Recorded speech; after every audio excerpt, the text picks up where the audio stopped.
dari kelompok 2 akan mempresentasikan hasil diskusi kami dengan judul lingkungan kelas yang aman, nyaman, dan berpihak pada ekosistem pembelajaran. Sebelum mempresentasikan hasil diskusi kami, saya sebagai moderator akan memperkenalkan terlebih dahulu anggota kelompok kami. Yang pertama ada Yohanes Bosto Adi Prasetya, yang kedua ada Mayan Nabila, ada Selin Anita Putri, dan Muhammad Satria Firdaus. Oke, poin pembahasan kami ada 3. Yang pertama, kasus-kasus aktual terkait lingkungan kelas yang mendukung ekosistem pembelajaran. Yang kedua, kasus-kasus aktual terkait lingkungan kelas yang kurang mendukung ekosistem pembelajaran. Dan yang ketiga adalah mengidentifikasi tantangan dalam menciptakan lingkungan kelas yang kurang mendukung ekosistem pembelajaran. Poin pembahasan yang pertama akan dibahas oleh rekan saya, Sally Anita Putri. Kepada Sally, saya persilakan.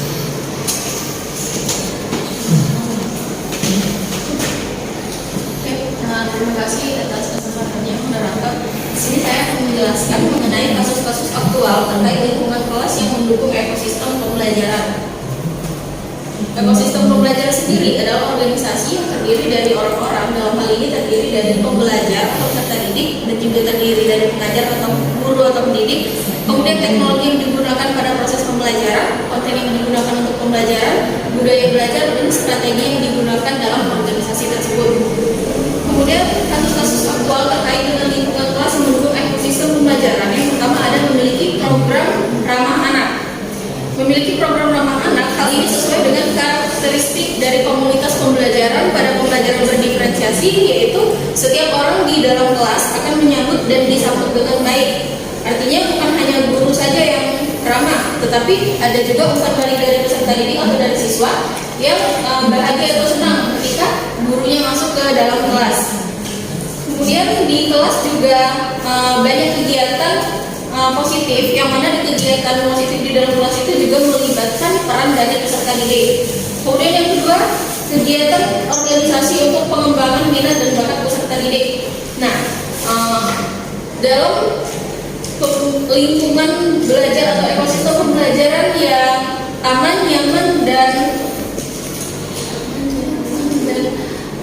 menyenangkan itu terdapat tidak hanya belajar mengenai materi atau pelajaran akademis saja, tapi juga di sini dikembangkan juga organisasi dan pengembangan minat bakat untuk melatih kemampuan soft skill dari setiap peserta didik. Kemudian yang ketiga, fasilitas sekolah yang lengkap.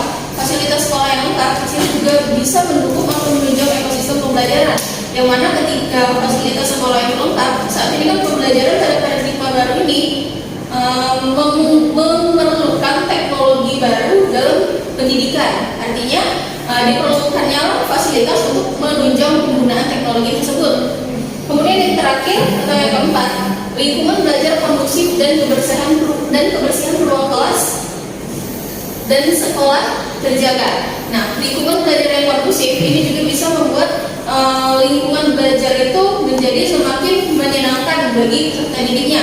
Artinya belajar dengan kondusif, mulai dari kebersihan kelas, kemudian juga kondusif dari aktivitas baik dari pendidik dan juga peserta didik, itu bisa mendukung terjadinya proses pembelajaran yang aman, nyaman, dan juga menyenangkan bagi guru dan juga siswanya.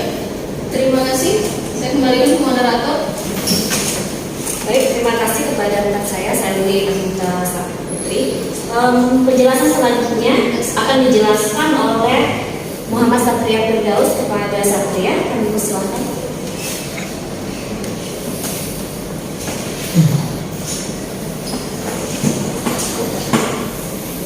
Terima kasih, moderator.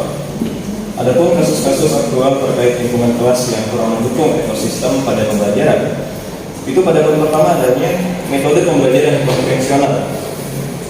Seperti yang kita tahu bahwa metode pembelajaran konvensional ini merupakan metode pembelajaran yang lama, yang mana proses pembelajaran di kelas masih berpusat pada guru.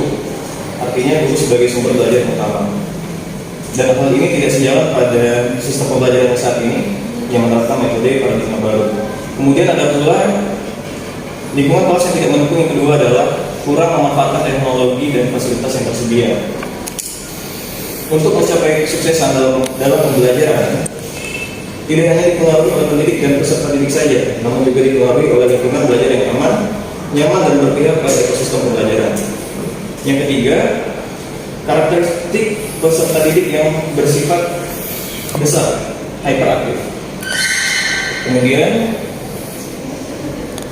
Kemudian pada terima kasih moderator. Terima kasih kepada rekan saya Satria. Saya akan menambahkan sedikit tentang kasus aktual terkait lingkungan kelas yang kurang mendukung ekosistem pembelajaran. Yang keempat itu adanya perundungan atau bullying antar sesama teman di dalam kelas. Yang kedua adanya ruang kelas yang kurang nyaman, baik itu dari segi pencahayaan maupun panas, apalagi di waktu siang hari. Dan yang keenam menurut kelompok kami itu adalah pengembangan karakter disiplin peserta didik yang kurang maksimal. Materi selanjutnya tentang tantangan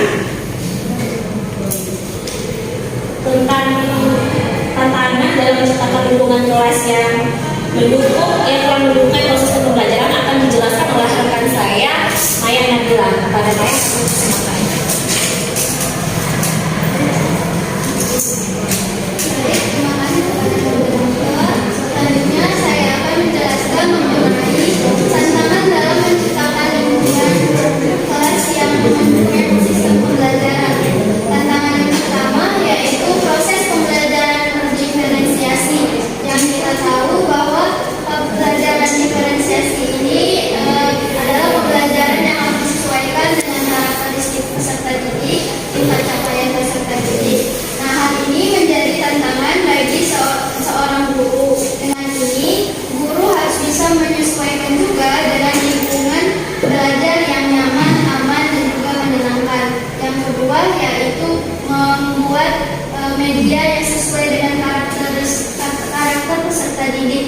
Dengan membuat media pembelajaran yang sesuai dengan karakteristik peserta didik dapat juga membantu pendidik dalam menunjang pembelajaran, dapat juga menjadi penunjang dalam menciptakan lingkungan belajar yang menyenangkan, dan juga media pembelajaran yang pendidik buat.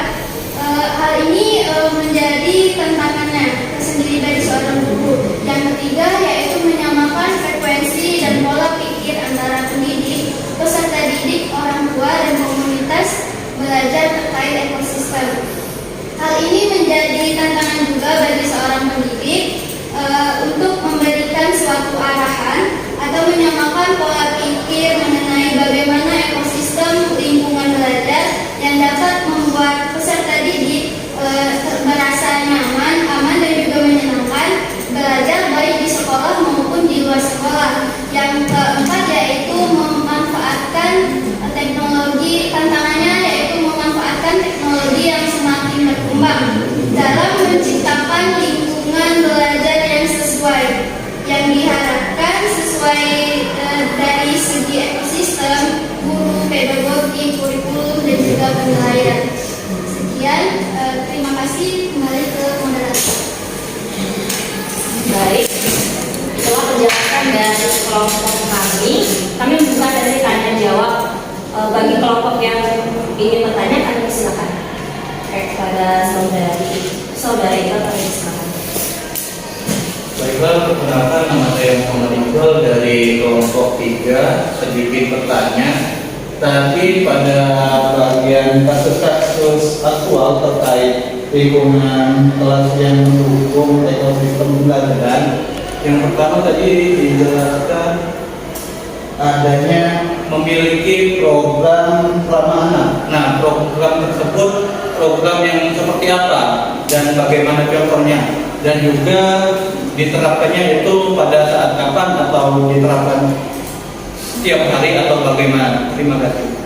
Baik, terima kasih saudara Iqbal tentang pertanyaannya. Saya ulangi, pertanyaannya tentang program ramah anak ya. Bagaimana penerapannya dan seperti apa? Oke, baik, kami waktu sedikit untuk berdiskusi. Akan dijawab oleh rekan kami, saya berikan kepada Sally. Saya persilakan. Oke, terima kasih saudara Iqbal untuk pertanyaannya. Yang pertama tadi kan kasus-kasus aktual terkait lingkungan kelas yang mendukung ekosistem pembelajaran. Yang pertama adanya konsep ramah anak. Nah, program ramah anak. Nah, program ramah anak di sini bukan berarti yang benar-benar terprogram, maksudnya itu memang sudah direncanakan seperti pembelajaran, bukan. Cuman program ramah anak di sini maksudnya adalah program untuk mewujudkan kondisi aman, bersih, sehat, peduli dan berbudaya di lingkungan sekolah, lingkungan belajar. Nah, program ramah anak di sini contohnya seperti ini. Misal, guru memberikan perhatian kepada peserta didiknya. Kemudian guru juga memiliki rasa empati kepada muridnya.